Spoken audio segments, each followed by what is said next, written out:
Nous sommes en compagnie de notre invité que vous découvrez là à l'antenne, M. Guy Abi Noguès. Il est expert financier. Le sujet d'aujourd'hui, rôle et importance des OPCVM, les organismes de placement collectif en valeur mobilière. Gérer directement un portefeuille boursier nécessite beaucoup d'implications. Alors, recourir aux organismes de placement collectif en valeur mobilière vous permet de confier vos capitaux à des spécialistes. Eh bien, dans cette émission, vous aurez des éléments de réponse sur le rôle et importance de ces OCPVM. Bonjour et bienvenue. Bonjour Thierry. Vous allez bien? Très bien. Le week-end s'est bien passé? Très bien, très bien. Alors, merci. On démarre donc la semaine avec vous. Je l'ai dit à l'instant, eh bien, c'est vrai que c'est difficile de gérer directement ses capitaux. On a recours à ces OCPVM. Est-ce que cette démarche, elle est risquée? Non, pas du tout, parce que vous confiez votre portefeuille d'investissement en ce moment-là à un professionnel, professionnel du marché, un spécialiste de la gestion collective. Alors, les OPCVM, bien évidemment, vous permettent de détenir un portefeuille de valeurs mobilières, donc comme je l'ai dit, géré par un professionnel. Et ce sont donc des formes de produits financiers qui s'adressent donc au plus grand nombre, à des investisseurs privés comme à des investisseurs institutionnels. Alors, de manière théorique, on va faire notre incursion dans ces OCPVM pour savoir comment eh bien, ces organismes fonctionnent concrètement. Alors, vous savez, un OPCVM, quand il est émis, il a d'abord deux formes. Il peut prendre la forme d'une SICAV, c'est-à-dire une société d'investissement à capital variable.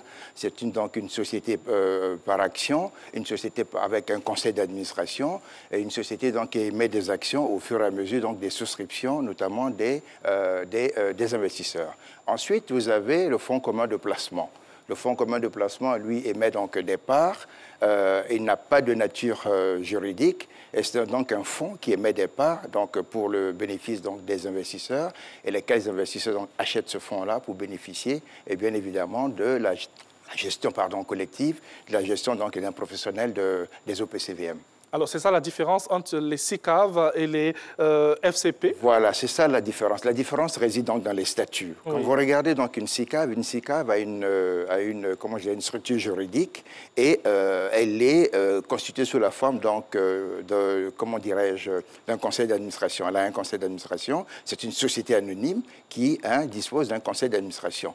Donc, tous les investisseurs qui achètent donc des actions, puisque la SICAV émet des actions, tous les investisseurs qui achètent des actions donc, de cette SICAV sont donc actionnaires à part entière de cette SICAV. Ils peuvent donc participer aux assemblées générales de cette SICAV, ils peuvent donc influer sur les prises de décision, j'allais dire d'investissement de cette SICAV. Allez-y. Mais je veux juste savoir, on va rester sur le sujet, est-ce qu'on peut détenir un même portefeuille d'investissement? C'est-à-dire que... Dans un fonds commun ou dans une SICAV? Oui, c'est-à-dire que quand vous achetez une SICAV, vous achetez, j'allais dire, la SICAV à part entière. Parce que quand vous achetez une SICAV, si vous voulez acheter un fonds commun de placement juste à côté, ça vous fera donc deux portefeuilles d'investissement. Mais dans le même portefeuille d'investissement que vous avez en tant que tel, vous n'avez pas à la fois donc, des SICAV et des fonds communs de placement. Pourquoi? Parce que la SICAV ou le fonds commun de placement est un produit financier, j'allais dire, à part entière.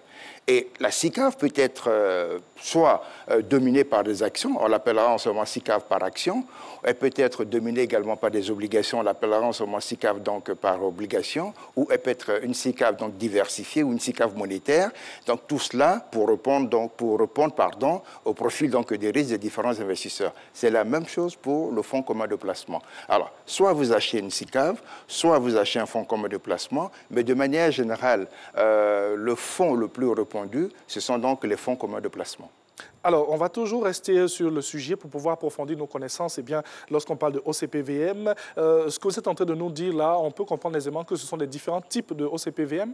Tout à fait. Que nous avons. Tout à fait, tout à fait. Parce que pourquoi ces différents types? Vous savez, quand vous allez sur le marché financier, on l'a dit ici, c'est votre profil d'investisseur qui vous guide, notamment sur le marché financier. Et ce profil-là crée donc une aversion pour le risque et vous pouvez donc décider de ne pas, par exemple, vous intéresser à une SICAV ou un fonds commun de placement dominé donc par des actions, parce qu'en ce moment, vous avez une aversion donc, de risque pour les actions. Vous allez donc, dans ces conditions-là, acheter des fonds communs de placement ou des SICAV dominés par des obligations.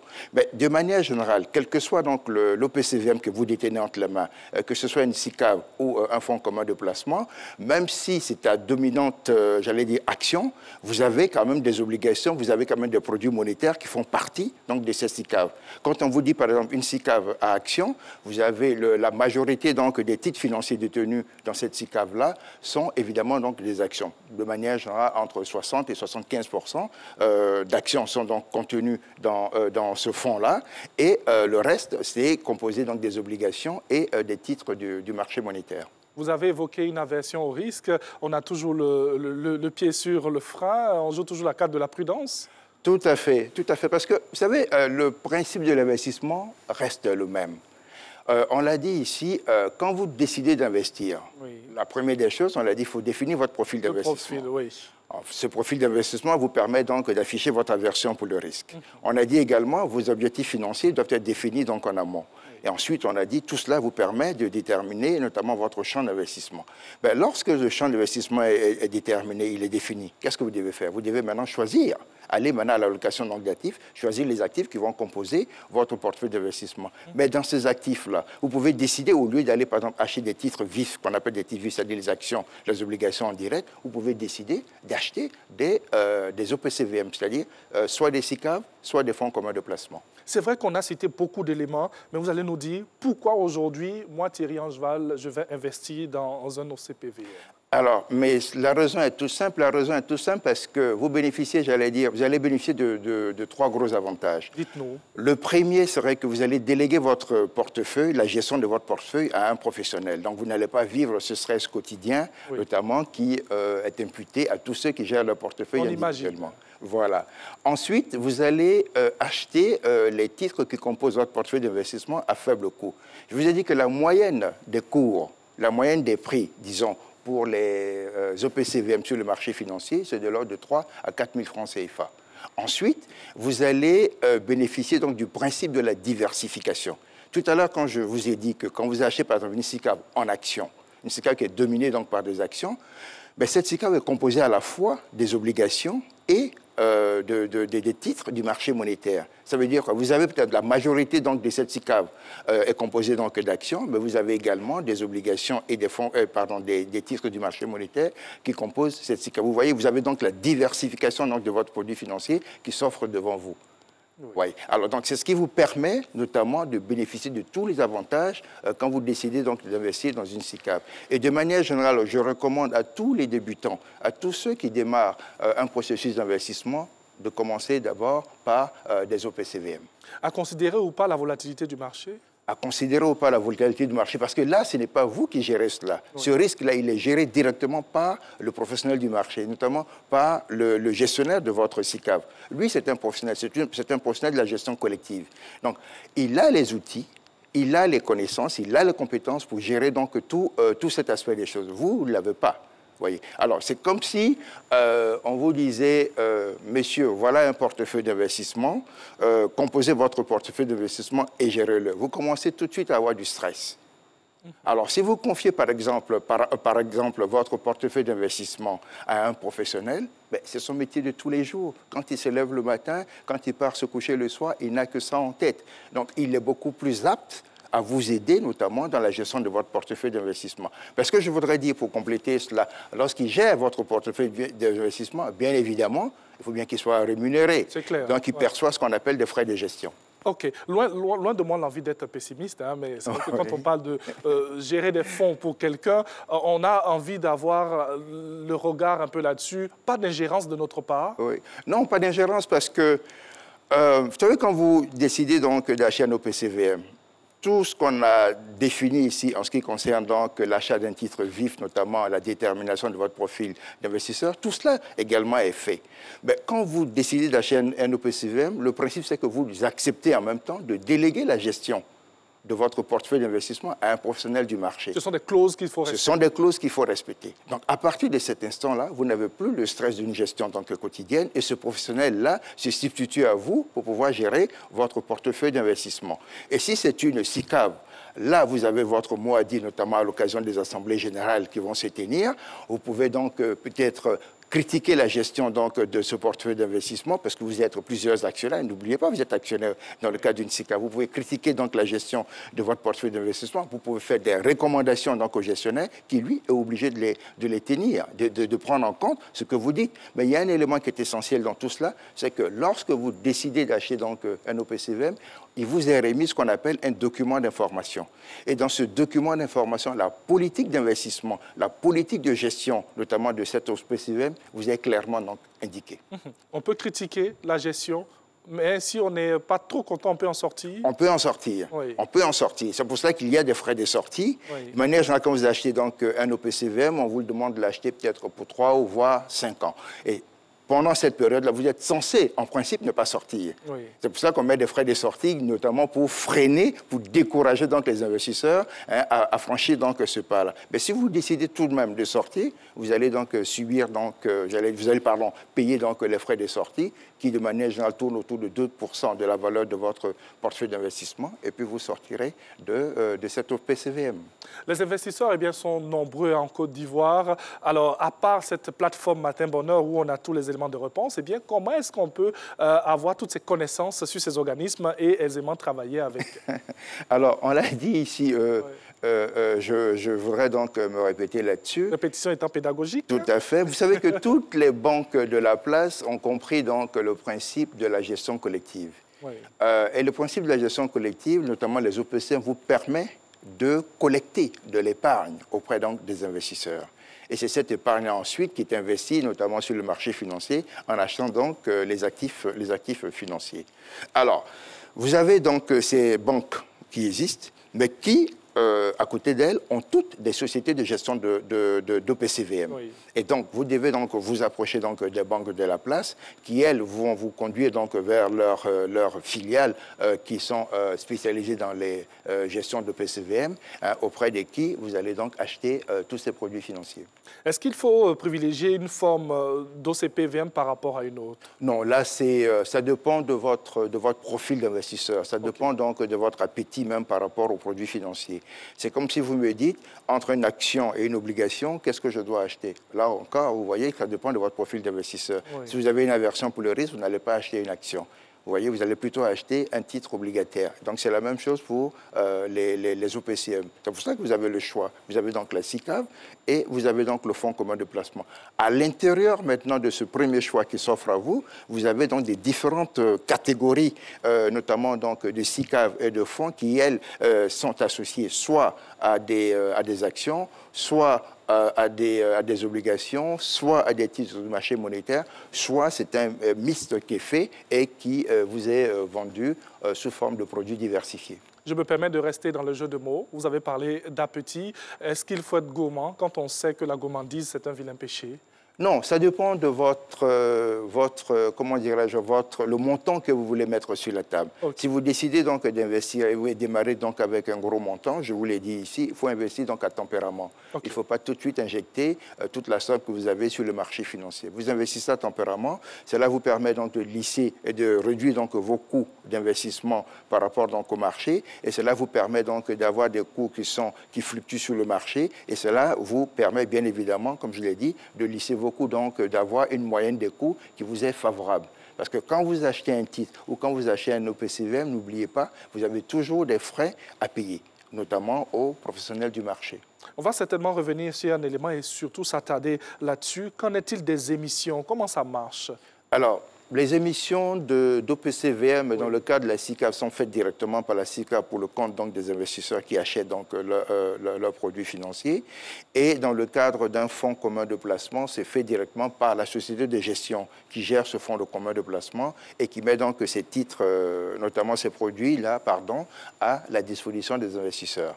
Alors, Quand on parle maintenant d'émission de titres de manière générale, c'est une entreprise ou l'État de Côte d'Ivoire, un État, pardon, qui décide d'aller sur le marché financier et qui décide donc d'émettre des titres, soit des titres obligataires, soit vendre une partie donc de ces actions pour pouvoir collecter de l'argent auprès donc des investisseurs. Mais à côté de toutes ces démarches, comment on choisit un support d'investissement? Alors, le support d'investissement, encore une fois, il dépend donc de l'investisseur lui-même. Vous avez plusieurs de votre profil et tout cela. Vous avez donc plusieurs supports d'investissement qui vous sont proposés par le marché financier et face à cela, vous avez donc des choix à opérer. Et ces choix-là vont bien évidemment dépendre de ce qu'on a dit tout à l'heure, votre objectif financier, votre profil, votre champ d'investissement. C'est tout cela qui va vous permettre de choisir donc le support d'investissement. Alors, dans ce dernier virage de Matin Bonheur, on parle bien sûr du rôle et de l'importance des OCPVM, eh bien, les organismes de placement collectif en valeur mobilière. Un aspect aussi très important que nous allons aborder là, est-ce qu'il y a des inconvénients? Oui, en ce qui concerne les OPCVM, l'inconvénient qu'on reproche de manière générale aux OPCVM, ce sont les frais. Parce que vous allez payer des frais d'entrée, ensuite vous allez payer des frais de gestion de votre portefeuille d'investissement, et puis enfin, si vous voulez sortir avant donc le terme, vous allez payer également des frais de sortie. Donc, les professionnels du marché, ou du moins les investisseurs, estiment que ça fait trop de frais, notamment pour un OPCVM. Comparativement donc au titre vif, où vous payez donc les frais de courtage au moment où vous achetez donc le titre, et vous payez également donc les frais de courtage au moment où vous vendez le titre, mais vous n'avez pas des frais de gestion en tant que tels que vous payez notamment à la société de gestion. Même si à un moment donné vous payez ce qu'on appelle donc des frais du dépositaire, parce que quand on vous garde vos titres, celui qui garde les titres a besoin donc d'être rémunéré, vous les payez, mais ces frais-là sont inférieurs notamment aux frais que vous payez pour les OPCVM. Et ces frais-là sont à hauteur de combien? De manière générale, les frais d'entrée sont de l'ordre de 1%. Oui. Si vous décidez, par exemple, d'acheter pour 20 000 francs d'OPCVM, le montant que vous allez payer sur ces 20 000 francs, c'est 1% de 20%. Voilà. Tout simplement. Tout simplement. Ouais. On fait le calcul rapidement, donc chez nous déjà à la maison, on peut savoir comment est-ce que ça marche. J'ai le regard, certes, dans ce qui se fait, mais aussi je dois savoir qui est mon intermédiaire financier. Oui, tout à fait, parce que quand vous décidez d'aller acheter donc, des OPCVM, il est bon de savoir à qui vous avez affaire. Vous avez des professionnels du marché qui sont là, mais tout le monde n'a pas les mêmes performances. Il faut que vous achetiez notamment vos OPCVM chez les professionnels du marché qui sont vraiment aguerris. Des gens qui ont fait leur preuve sur le marché et des gens que le marché reconnaît comme étant de véritables experts dans la gestion collective. J'allais même demander, est-ce que c'est au feeling, est-ce que c'est au regard Non, ce n'est pas au feeling. C'est en fonction donc de la performance des uns et des autres sur le marché et que vous allez donc chez le meilleur, je dirais, ou les meilleurs gestionnaires donc, de portefeuille pour pouvoir donc acheter des OPCVM. Eh bien, on l'a dit aussi, détenir un même portefeuille d'investissement, que ce soit dans les fonds communs de placement ou aussi dans les SICAV. On va revenir un peu sur la définition de ces différentes entités-là pour une meilleure compréhension. Alors, je dis, d'accord, un OPCVM de manière générale. Un OPCVM, c'est un portefeuille de valeurs mobilières détenu, géré par des professionnels du marché et détenu par, comment dirais-je, par des investisseurs institutionnels ou privés. Oui. Alors, la SICAV, elle, c'est donc toujours un portefeuille de valeurs mobilières, mais qui a un statut différent donc, du fonds commun de placement, puisqu'il a un statut, la SICAV a un statut juridique, c'est une société donc anonyme qui émet donc des actions, lesquelles actions sont achetées par des investisseurs. Le fonds commun de placement, lui, n'a pas de statut juridique, il émet donc uniquement des parts, lesquelles parts sont achetées par des investisseurs. Voilà donc la différence. La différence réside notamment sur le plan juridique. Si on peut les dénombrer en Côte d'Ivoire, on a combien de OCPV? Alors, on a, de manière globale, on va toujours répondre qu'on a 4 OPCVM. Pourquoi? Parce que vous avez des OPCVM, j'allais dire, adossés à des actions. Vous avez des OPCVM dits obligataires, vous avez des OPCVM dits monétaires et des OPCVM diversifiés. Voilà comment on peut les traduire de manière globale. Maintenant, à l'intérieur donc de chaque classification, chaque gestionnaire de portefeuille peut dénommer ou nommer, pardon, comment dirais-je, son OPCVM de la manière qu'il veut. Il peut l'appeler par exemple fonds commun de placement dynamique, fonds commun de placement sérénité, et à l'intérieur donc de ce fonds commun de placement, il peut en avoir plusieurs, et pour toucher notamment la sensibilité de différents investisseurs. Si vous dites, par exemple, moi, je veux acheter des fonds communs de placement de type obligataire, il va vous proposer ces fonds communs de placement de type obligataire, mais même là encore, il vous dira, par exemple, dans le fonds commun de placement de type obligataire Sérénité 1, par exemple, je dis un peu n'importe quoi, les obligations composent ce portefeuille-là à hauteur de 70%. Et dans le fonds commun de placement Sérénité 2, par exemple, les obligations composent ce portefeuille-là à hauteur de 50%. Vous voyez, ce n'est plus la même composition de portefeuille d'investissement que vous avez donc entre les mains. Et donc, la performance que vous attendez de ce portefeuille d'investissement, bien évidemment, sera différente. Cette performance sera différente, comme on appelle, en fonction donc, des différents portefeuilles d'investissement. On imagine les séances de travail avant d'investir. Effectivement. Effectivement, parce que quand vous décidez de... Vous savez, l'investissement, c'est quelque chose qu'il faut prendre très au sérieux. Ce n'est pas un jeu. Parce que vous êtes en train de tabler, de jouer, vous êtes en train de parier sur votre avenir. Vous êtes en train de définir votre avenir. Vous êtes en train de, j'allais dire, de poser donc des jalons pour votre avenir. Pourquoi? Vous avez donc un objectif financier que vous voulez atteindre. Comment atteindre cet objectif financier? En même temps, vous avez une peur de certains actifs financiers sur le marché. Donc, il va falloir faire attention à tout cela. Vous dites, par exemple, moi, je ne veux même pas entendre parler d'actions parce que ce sont des titres trop risqués. C'est vrai, mais en même temps, ce sont les actions qui vont vous procurer le plus de rentabilité dans un portefeuille d'investissement. Vous voyez un peu le contraste. Ensuite, vous dites, moi, je ne veux que percevoir des revenus réguliers et en même temps, je veux réaliser des projets donc importants. Ce n'est pas possible. Si vous décidez de percevoir des revenus réguliers, donc en investissement que dans des titres obligataires, oui, chaque année, vous allez percevoir des revenus réguliers, mais ne vous attendez pas à une croissance de votre capital investi parce que l'obligation ne vous donne pas de la croissance du capital investi. La croissance du capital investi vous est donnée par les actions. Et c'est cette action-là qui peut passer du simple au double au bout d'un certain nombre d'années qui va vous permettre notamment de réaliser vos objectifs financiers. Donc c'est pour cela qu'on invite notamment les investisseurs, notamment là j'invite tous les téléspectateurs qui sont intéressés par un processus d'investissement à détenir donc dans leur portefeuille d'investissement une multiplicité des titres financiers qui correspondent à leur aversion donc pour le risque. Merci pour cet appel, bien sûr, aux téléspectateurs et à toutes les personnes qui nous regardent. Monsieur Guy Abi Noguès, que retenir parlant des OPCVM avant de terminer? Alors, vous savez, quand vous décidez d'investir dans un OPCVM, vous devez être serein, puisque la gestion de votre OPCVM sera faite par un professionnel du marché. Et ce professionnel du marché, lui-même, il a la pression et il est contrôlé par l'autorité de régulation du marché financier. D'abord, il est agréé par cette autorité du marché financier. Ici, en Côte d'Ivoire, il est agréé par le Conseil régional de l'épargne publique et des marchés financiers, qui est l'autorité du marché financier régional, qui donne l'agrément à ce gestionnaire de portefeuille en vérifiant les antécédents de ce gestionnaire-là, savoir s'il a les compétences requises pour pouvoir gérer un portefeuille d'investissement. Parce que faire de la gestion collective, c'est gérer des fonds de plusieurs personnes. Donc vous avez une responsabilité énorme, notamment dans cette gestion-là. C'est pour cela que l'autorité du marché financier prend toutes les précautions pour s'assurer que ce gestionnaire-là a vraiment les compétences requises pour pouvoir gérer un portefeuille collectif. Donc à partir de cet instant-là, vous devez vous enlever cette peur-là, notamment en ce qui concerne ces gestionnaires de portefeuille qui sont agréés par le marché financier. Ils ont l'expertise et ce sont eux qui vont gérer prudemment votre portefeuille d'investissement et vous apporter de la sérénité dans vos investissements. Monsieur Guy Abi Noguès, merci. Merci. Excellente journée donc à vous.